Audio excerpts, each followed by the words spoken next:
할렐루야. 고난주간 우리 5번째 날 저녁입니다. 우리가 함께하는 이번 한 주간 우리는 십자가 앞에서 나를 세워놓고 나의 모습을 계속해서 보았습니다.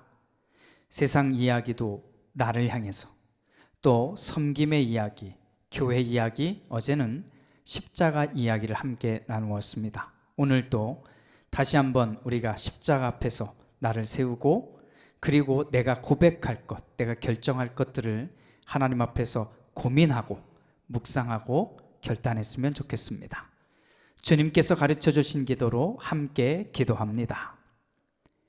하늘에 계신 우리 아버지, 아버지의 이름을 거룩하게 하시며 아버지의 나라가 오게 하시며 아버지의 뜻이 하늘에서와 같이 땅에서도 이루어지게 하소서. 오늘 우리에게 일용할 양식을 주시고 우리가 우리에게 잘못한 사람을 용서하여 준 것 같이 우리 죄를 용서하여 주시고 우리를 시험에 빠지지 않게 하시고 악에서 구하소서. 나라와 권능과 영광이 영원히 아버지의 것입니다. 아멘. 우리 귀한 고백의 찬양을 하나님 앞에서 또 십자가 앞에서 우리가 고백하겠습니다.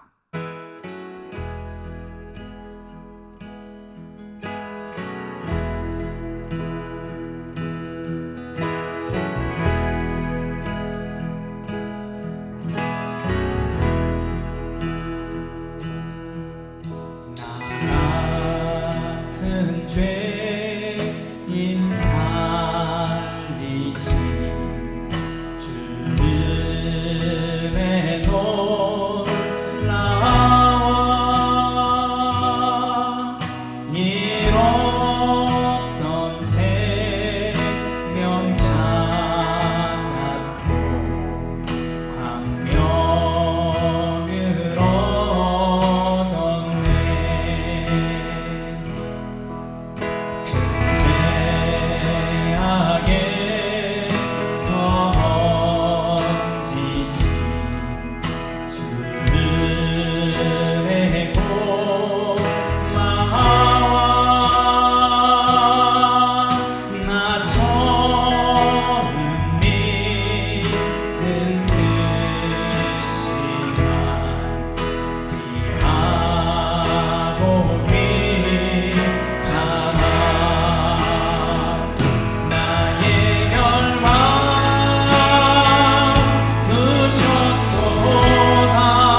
주님,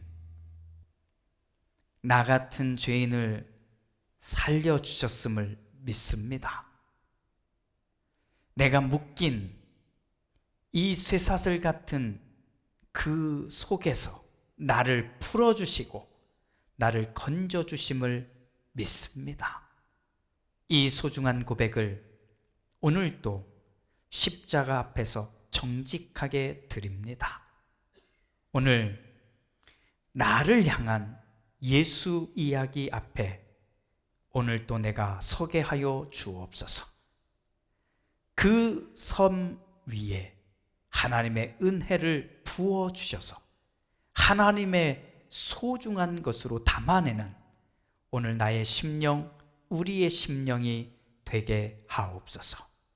예수님의 이름으로 기도드립니다. 아멘.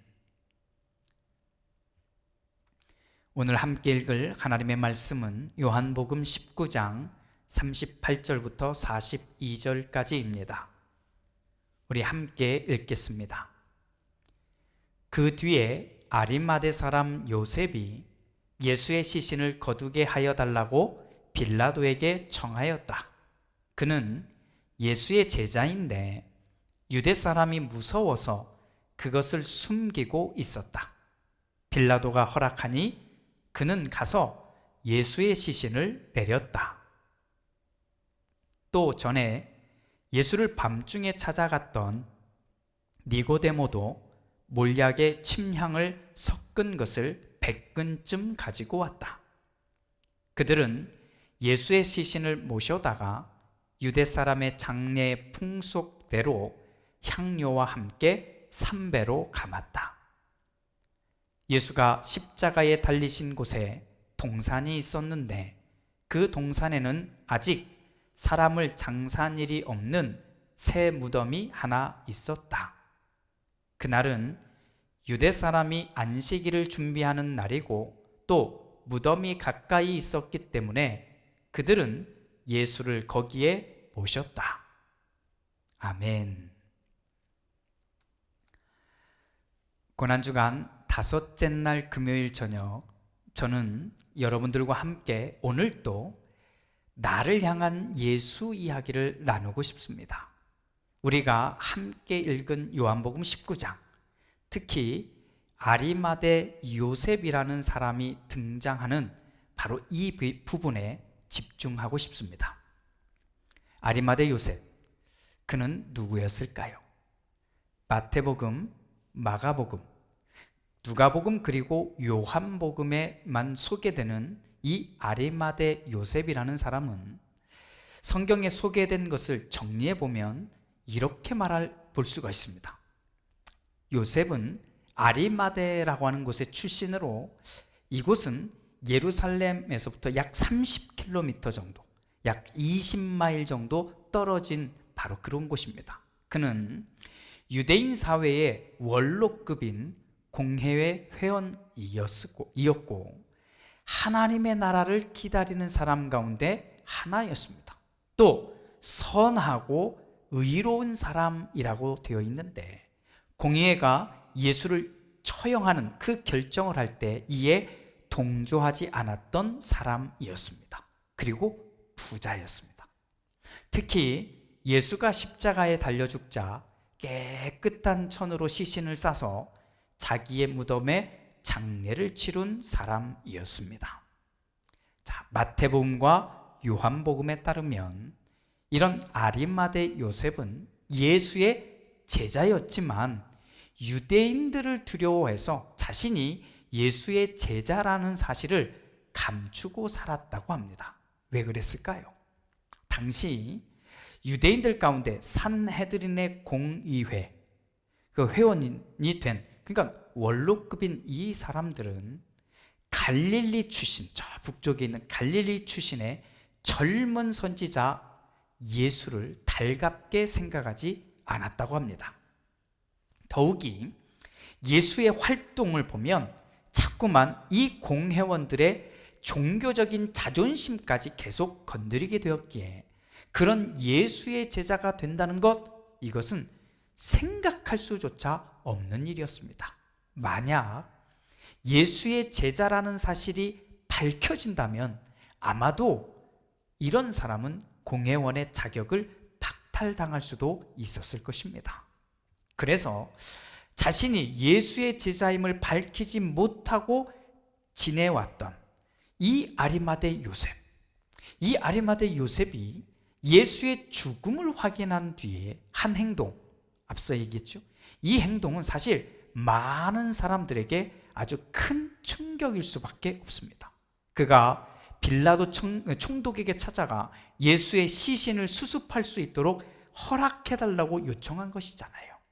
자, 이런 요청을 할 수 있는 것을 보니 요셉은 당시 어떤 신분이었는지 우리가 충분히 생각해 볼 수도 있습니다. 자, 그렇게 아리마대 요셉은 예수의 시신을 수습해서 훗날 자기의 무덤으로 사용하려고 했던 그 자리에 예수의 시신을 모시게 됩니다. 그런데 이 상황에서 우리가 놓치지 말아야 할 것이 있습니다. 이 상황에서 우리가 지금까지 보았던 아리마대 요셉은 예수의 제자였지만 누구에게도 자신이 예수의 제자라는 것을 감추고 살아왔던 사람이었다면, 그런 아리마대 요셉이 나서서 빌라도에게 예수의 시신을 거두게 해달라고 요청하고 있을 그때, 바로 그때입니다. 그때 예수의 곁에서 3년의 시간을 동고동락했던 진짜 제자들, 우리가 사도라고 부르는 바로 그 제자들은 뿔뿔이 흩어졌다는 것입니다. 다 도망갔습니다. 다 흩어졌습니다. 예수가 구원자임을 믿고 예수가 메시아임을 믿으면서 자신들의 삶을 송두리째 버렸던 그 제자들은 예수의 죽음을 보고는 자기의 땅으로 숨듯이 도망치듯이 흩어졌던 것입니다. 우리는 이 장면을 잊어서는 안 됩니다.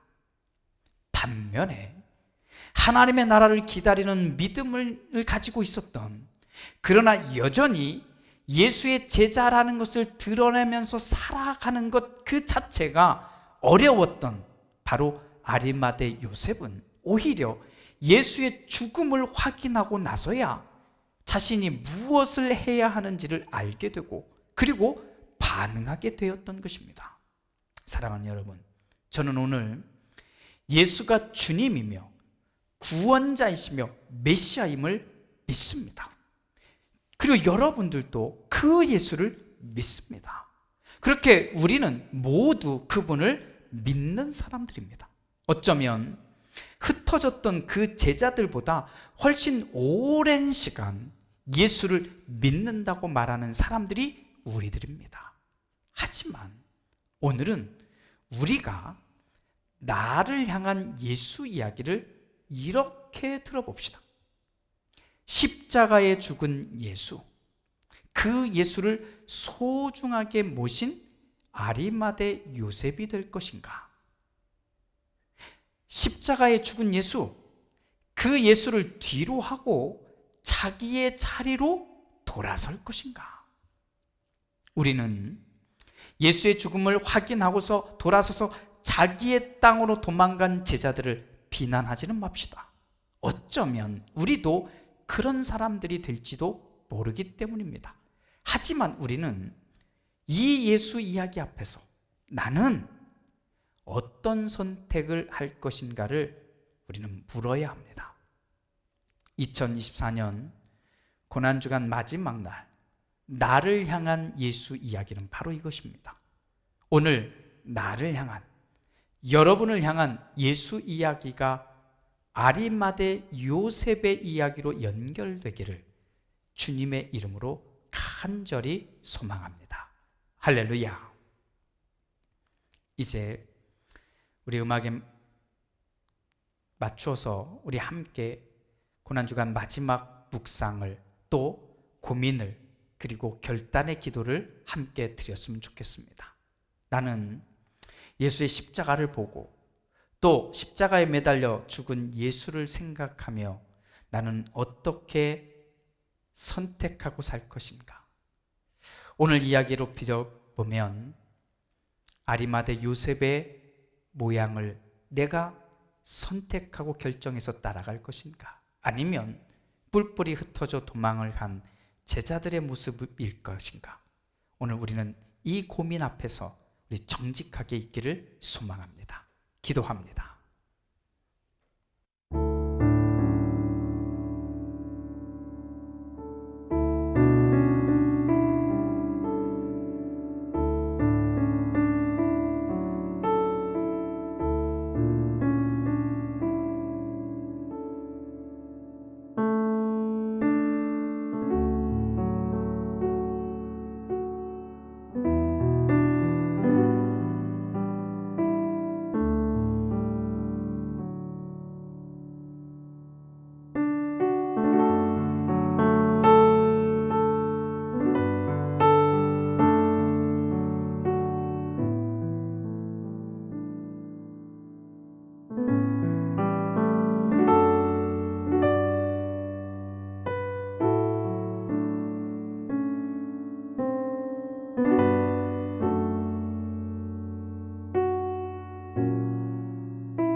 지금은 우리 주 예수 그리스도의 은혜와 아버지 하나님의 그 크신 사랑하심과 성령 하나님의 은총이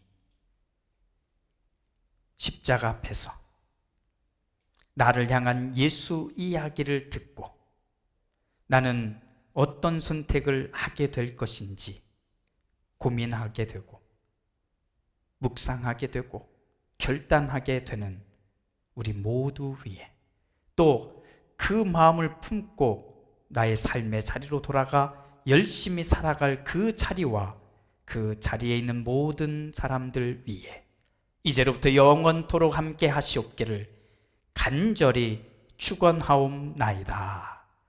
아멘.